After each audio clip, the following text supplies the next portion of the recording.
Je vous avais parlé il y a quelques semaines de Facebook qui perdait pour la première fois des utilisateurs. Aujourd'hui, c'est Netflix qui annonce avoir perdu plus de 200 000 abonnés pour la première fois en 10 ans. Cette chute s'est vite fait ressentir à Wall Street où l'action a perdu plus d'un quart de sa valeur le jour même et 30% à l'ouverture le lendemain, ce qui fait une perte totale de 60% depuis le début de l'année.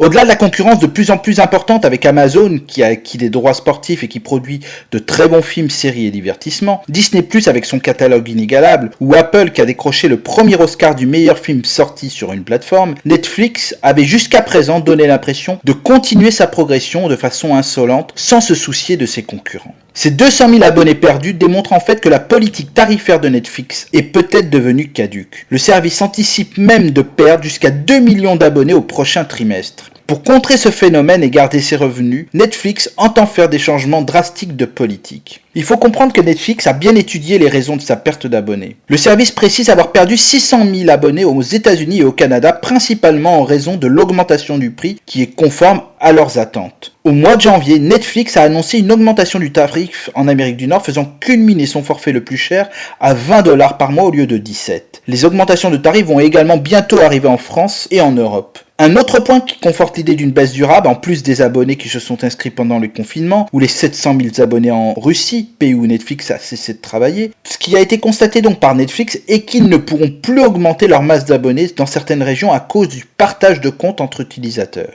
La firme indique que plus de 100 millions de foyers utiliseraient son service sans le payer grâce au partage de comptes, en plus des 222 millions d'abonnés officiels, donc un manque à gagner conséquent. Alors Stéphane, à quoi nous attendre comme mauvaise nouvelle pour nous qui sommes fervents adeptes de Netflix ?